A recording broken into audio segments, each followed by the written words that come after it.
One of the greatest things about anime is that anything is possible. There are no limits or restrictions. If you want to make a character that can stop another character's sword with one finger, you can. If you want to design a character that can defeat any opponent in one punch, you can. So today we are going to be discussing some of the most overpowered and hyped moments in anime.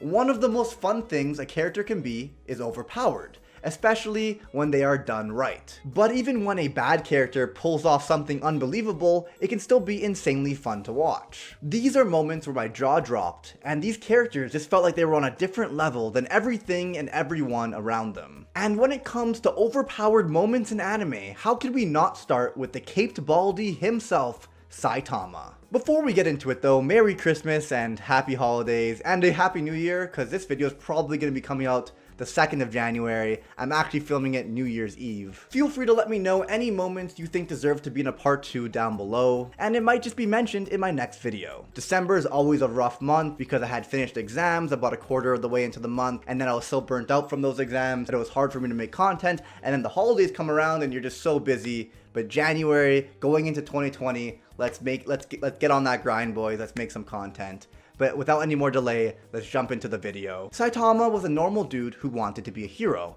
and went through a rigorous workout routine until he could defeat any opponent with a single punch. As a result, every single fight that Saitama is in ends up as a one-sided beatdown that just serves to show how big of an overpowered Chad Saitama is. But there is one moment in particular that really stands out to me. When Space Hitler comes to attack Earth in order to find his worthy opponent and claims to have the same issue that Saitama has, you think that he might have finally found an equal. But even against this dude, it's a single punch, and the season ends with him being untouchable. On the less impressive end of OP, we have Kirito.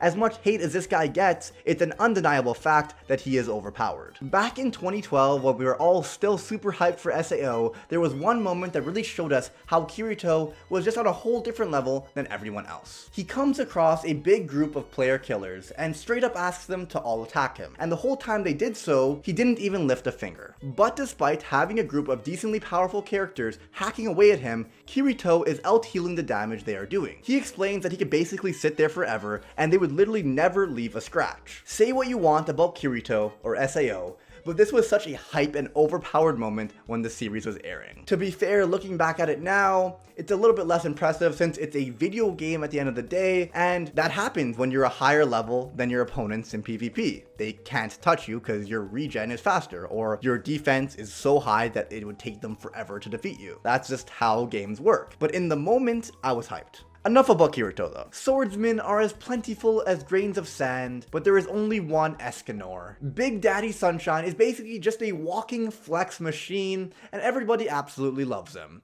Most people are probably thinking I'm going to talk about his fight against Estarossa, which is great, but no.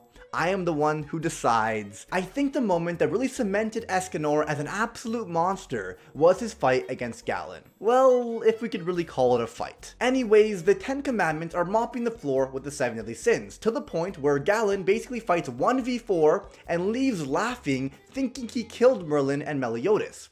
Then he comes against Escanor, and with one hand, Escanor slices his axe through Galen, which is OP in its own right, and then when Galen regenerates, Escanor alludes to holding back so the fight wouldn't be so boring. Which is a huge flex, as Lord Nuxanor would say. Galen uses Critical Over and attacks Escanor and literally destroys an entire mountain in the process, and yet Galen's attack barely penetrates Escanor's skin, which is another huge fucking flex. At this point, the commandment who was beating up on all the other sins is reduced to a scared puppy, and straight up chooses to run away and die at the hands of his own commandment rather than stand up to Escanor. Big Daddy Sunshine, praise the fucking sun. I'm hyped just talking about him. But anyway, on to the next OP moment, we have Dragon Ball Z, which is probably the most famous shonen ever released. Even more famous than Demon Slayer. Imagine that. And it was kind of unique for the time because of one thing: power levels. More specifically, the idea that despite power levels existing, they don't matter at all. Goku starts DBZ off with a power of around 400, and when Raditz shows up with a power of 1600. It literally takes Goku teaming up with Piccolo and dying to defeat him. But back then, we probably could have never imagined a being with a power level of 1 million like Frieza, let alone that his other forms would boost him up to 120 million. At this point, power levels have gone to shit. Frieza was considered the strongest in the universe to just about anyone who knew about him. But then, Goku goes Super Saiyan, and this Mewtwo look-alike starts shaking in fear and is taken down with almost no effort. Goku has been insanely powerful and has so many overpowered moments, but I don't think there are too many moments that made him feel stronger than his first Super Saiyan transformation. Again, not power scaling, just talking about OP moments. When it comes to the big three shonen, the villains are often sometimes the most impressive. So I'm going to kind of cover 3 people all at once. Let's start with Aizen in Bleach, a genius who hid his true identity for most of the series. When he is finally exposed, he basically takes on the whole Soul Society, he clears Fire Jesus Yamamoto, and fights a ton of captains all at once. But his biggest, most overpowered hype moment, in my opinion, is when he first fights Ichigo. Keep in mind, Ichigo just came back from a long training session, he achieved Bankai, the series is really hyping him up to have gotten to another level. And then he fights Aizen, and Aizen not only stops Ichigo's sword with one fucking finger, but at the same time, he stops his theme song. Like, his theme song was on, you'd think Ichigo's about to fuck shit up, and Aizen stops both with one finger. The chills that I got when I first saw that, to this day, if I were to see it again, I would still get chills. That's how hype it is. Aizen might not be the best character in the series, but come on, that was a fucking top tier moment. Naruto gave us Madara, and I mean, he's Madara. Just Obito pretending to be him was enough to start a great ninja war. This one zombie man dives into a group of hundreds of ninja and takes them out in such a mind-blowing way. Like, it isn't even close. Then he drops not 1, but 2 fucking meteors on the army, all before going into a fight against the 5 Kage with nothing but wood clones, casually asking if they wanted his wood clones to also use Susanoo. Huge flex. I feel like this is pretty much just a Nuxtaku video at this point. Finally, Kaido from One Piece. First off, he's a dragon, which is already a great starting point, but to fully understand why Kaido is so impressive, we need to look at Luffy. Luffy just beat Katakuri and is feeling hella confident. He is even being called the 5th Emperor of the Sea. Our little stretchy boy is finally in the big leagues, and we are ready to watch him take down a Yonko and prove himself. You kind of think Luffy is holding up to the Yonko at first. Luffy beats down Kaido, and then he does literally no damage. Zero, zilch. Honestly, I think he probably healed him a bit with that massage, cured his scoliosis or something. Definitely sobered him up at the very least, all before Kaido straight up one-shots him. Never in the franchise have we seen Luffy shut down in a single hit, and my god, does it make an impact. If you have been on the channel for a while, you probably know how much I love Hajime No Ippo, and Takamura is a massive part of why I love the series so much. For those who don't know, Hajime No Ippo is a boxing anime, like just boxing, none of that Kuroko no Basket superpower shit, none of that Baki the Grappler superhumans, just boxing. And then we have Takamura. The dude can box a bear to death, and he proves it by wearing its hide to a major match. And if that wasn't showing how insanely talented he is, he then goes to fight his opponent using only his left hand. Like, imagine going into a fight that you've trained your entire life for, and you get defeated by an opponent using only their left hand. This isn't some Naruto, Dragon Ball Z shit where one character could power up, use some jutsu or go Super Saiyan, and could be way stronger than everyone else. This is boxing, these are normal humans, and Takamura flexes on his opponent with one hand. And the reason he does that is to flex on the world, say that where he is currently fighting is too small because he's currently fighting at a national level and he wants to fight on the world stage. And he does so by only using his left, by fulfilling the prophecy, those who rule the left rule the world. And there are so many moments I could talk about, but I think I'll save them for a part 2. Yes, this character is such a beast that he is going to flex not only on this video, but on the next video as well. Now finally, we have the only character in Errante Cafe history to be banned from future tournament brackets. His jersey retired to the rafters for all of eternity because he is just too OP and wins every single time. By the way, the link to the Rant Cafe anime podcast is down below.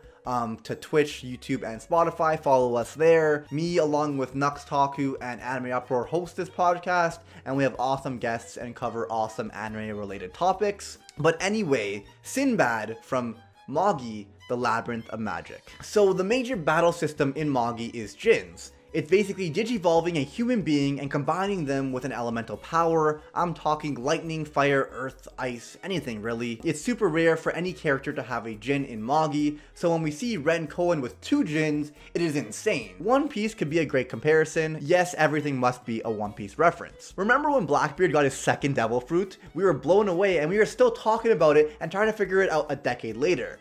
It's basically like that, which is why when we find out Sinbad has not 1, not 2, but 7 fucking Djinns, we are absolutely blown away. This guy straight up has a rainbow of Djinns, including powers over lightning, water, sound, wind, and 3 others which also give him amazing abilities. He can wipe out mountains with lightning, make volcanoes in the sea. He has nearly unlimited power in his world, and every moment he is in shows him to be unbelievably OP.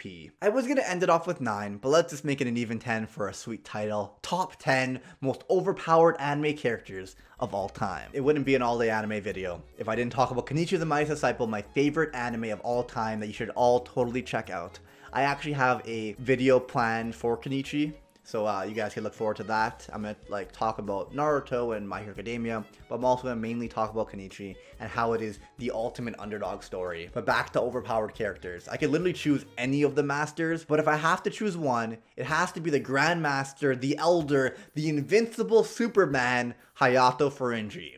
Now, all the masters are stupidly OP, like I said, but most of the time, the series isn't too over the top and is still bound in some level of reality, except for when Hayato Furinji is on screen. I can choose from a bunch of moments, but I'm gonna go with the one where Kenichi and his sister are in the water being attacked by sharks, and Hayato Furinji, the invincible Superman, runs across the water like fucking Jesus, and suplexes a shark, and when he submerges into the water, all you see is all these other sharks floating to the surface. And when he comes up with one of the sharks, they didn't get eaten for dinner, he's eating them for dinner. But there you have it, 10 of my favorite OP moments in anime. Be sure to let me know your own moments down below and let me know what you think of my moments. If you guys enjoyed the video, be sure to subscribe for more and smash that like button if you did enjoy. I want to let you guys know that I have a lot of content on the way.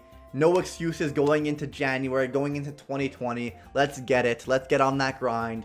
I'm Twitch streaming close to every day, and I'm hopefully going to upload multiple times a week.